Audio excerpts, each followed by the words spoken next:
Hello guys, welcome back to my YouTube channel. आज हम लोग क्लास 2 देखेंगे, यानी वीडियो का पार्ट 2। हम लोगों ने इंट्रोडक्शन क्लास सीखा था एक्सेल के अंदर। ठीक है, तो हम लोग यहाँ पहले एक्सेल ओपन कर लेते हैं यहाँ से। तो मैंने एक्सेल यहाँ पे ओपन कर लिया है। ठीक है, अब इसको यहाँ ब्लैंक वर्कबुक ले लेते हैं हम लोग। ठीक है, मैं थोड़ा सीट बड़ा करता हूँ यहाँ से।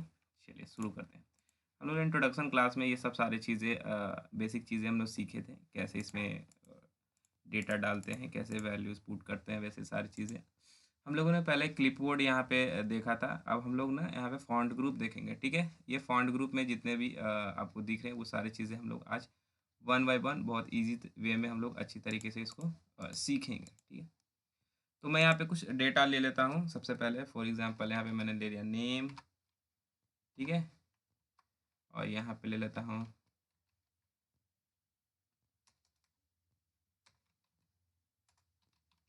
सैलरी, और यहाँ पे ले लेते हैं एड्रेस।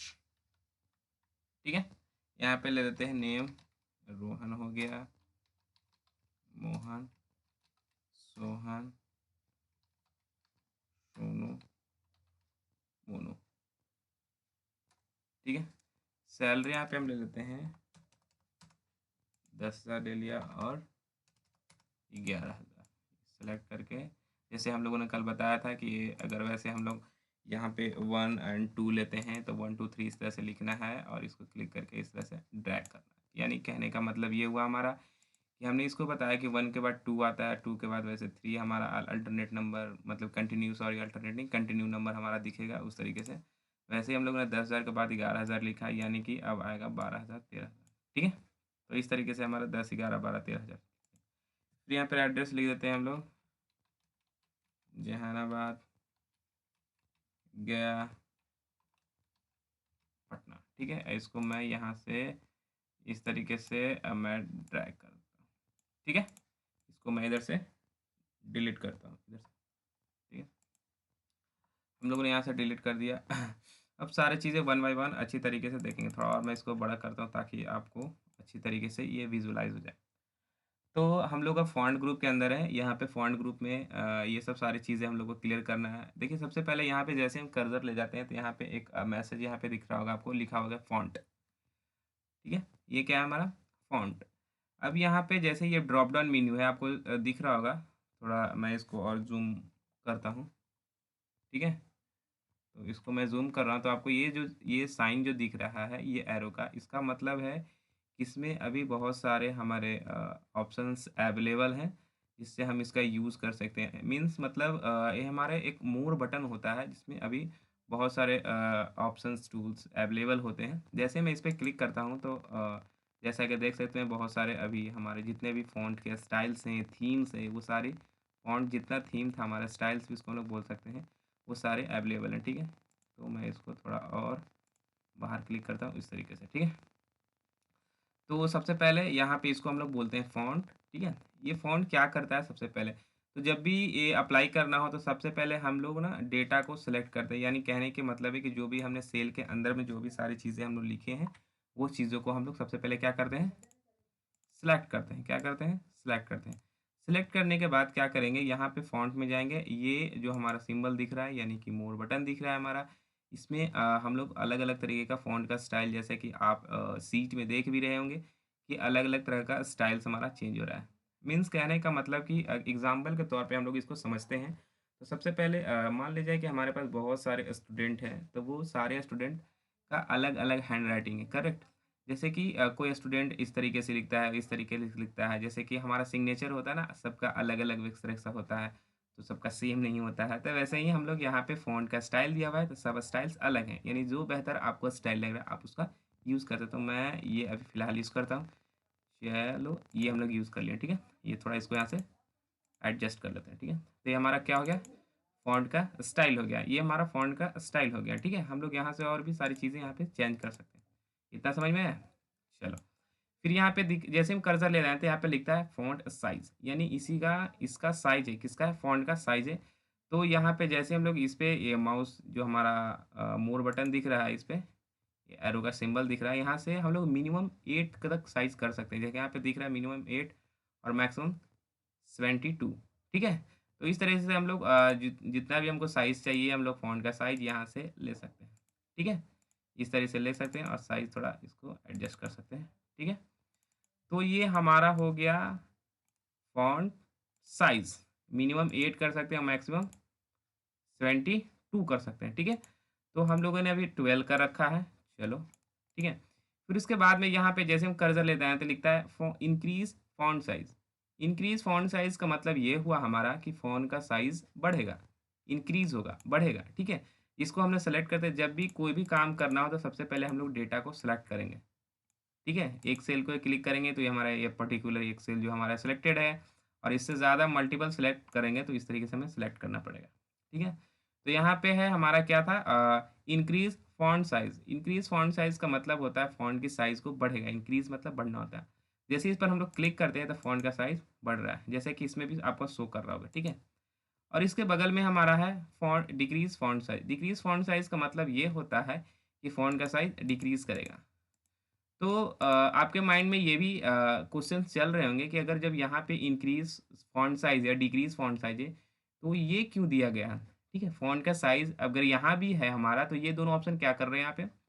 तो आपको हमने यहाँ पे बताया कि मिनिमम कितना हम लोग कर सकते हैं इससे 8 और मैक्सिमम कर सकते हैं 72 करेक्ट?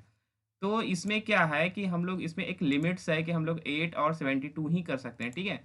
लेकिन हमारा पास ये फ़ॉन्ट इंक्रीज़ साइज़ और डिक्रीज़ साइज़ इसमें हम लोग कहने का मतलब है कि हम लोग 72 से भी ज़्यादा कर सकते हैं, ठीक है? 72 से भी ज़्यादा कर सकते हैं और मिनिमम कितना कर सकते हैं? उससे कम भी कर सकते हैं, इस तरह से, ठीक है? तो हम लोग यहाँ पे अपना मनचाहा अपने अनुसार ये सारी चीज़ें कर सकते हैं, ठीक है? ये एक तरीके का शॉर्टकट दिया हुआ रहता है कि फ़ॉन्ट का हम साइज़ अगर बढ़ाना है मैनुअली ऐसे क्लिक वाइज़ तो हम लोग इस तरह से बढ़ा सकते हैं और मैं इसको एडजस्ट कर लेता हूँ, इस तरीके से हम लोग कर सकते हैं, ठीक है। यहाँ पे बोल्ड है बोल्ड जैसे कि यहाँ पे जैसे ही कर्सर को ले जाते हैं, तो उसका शॉर्टकट होता है कंट्रोल+V जैसा कि आपको दिख रहा होगा एक मैसेज दे रहा है वहाँ पे और बोल्ड इसको हम लोग फ़ॉन्ट की जो भी हमारा फ़ॉन्ट लिखा रहेगा उसको हम लोग बोल्ड करेंगे इस तरह से डार्कनेस हमारा आएगा फ़ॉन्ट के स्टाइल के अंदर, ठीक है। इस तरह से हटाते हैं, इस तरह से लगाते हैं, ठीक है। ये हमारा इटैलिक है जो भी हमारा जो फ़ॉन्ट लिखा हुआ रहेगा, जो भी हमारा डेटा लिखा रहेगा, वो इटैलिक फ़ॉर्म में इस तरीके से हो जाएगा, क्लियर? फिर उसके बाद है अंडरलाइन। अंडरलाइन का मतलब है कि अगर हमारा जो डेटा है, जो हमारा सेल के अंदर जो भी हमारा डेटा लिखा रहेगा, हम उसको चाहते हैं कि अंडरलाइन करना चाहते हैं, तो हम यहाँ से अंडरलाइन पे क्लिक करके यूज़ कर सकते हैं। जैसे कि यहाँ पर देख रहे हैं कि सारे डेटा के अंदर, सेल्स के अंदर जो भी हमारा डेटा है, उसके अंदर अंडरलाइन हो गया।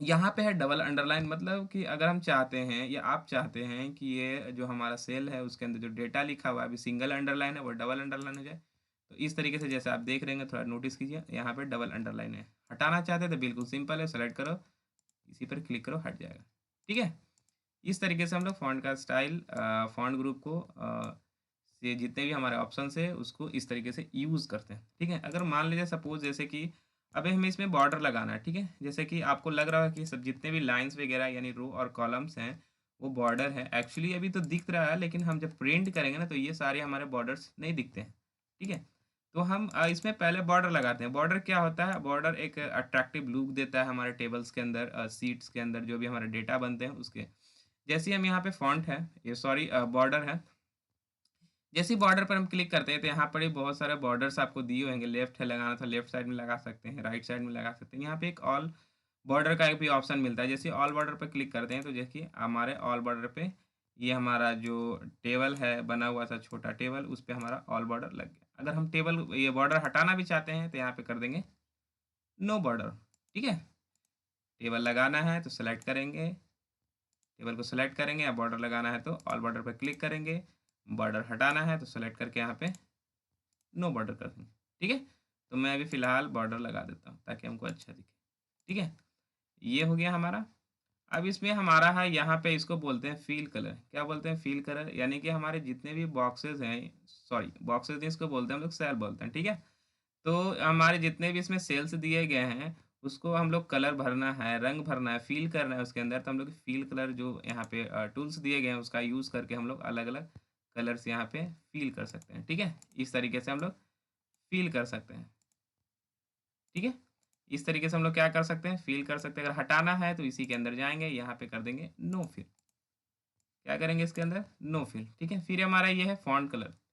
फ़ॉन्ट कलर अगर हम इसमें जितने भी हमारे लिखावट्स हैं मीन्स जितने भी हमने लिखा है, इसमें टेक्स्ट लिखा है, नंबर्स लिखा है, फॉर्मेट जितना भी डाला है हमने, अगर हम उसको चाहते हैं कि कलर करना चाहते हैं, ठीक है? तो यहाँ पे हम लोग इसको मोर बटन्स पे क्लिक करेंगे। यहाँ पे अलग-अलग डिफरेंट टाइप्स के बहुत सारे यहाँ पे कलर्स, बहुत अच्छे-अच्छे कलर्स दिए गए हैं। आप इसका यूज़ कर सकते हैं, ठीक है? तो इस तरीके से था। अब हम क्या करते हैं, ये सब सारी चीज़ें हो गई।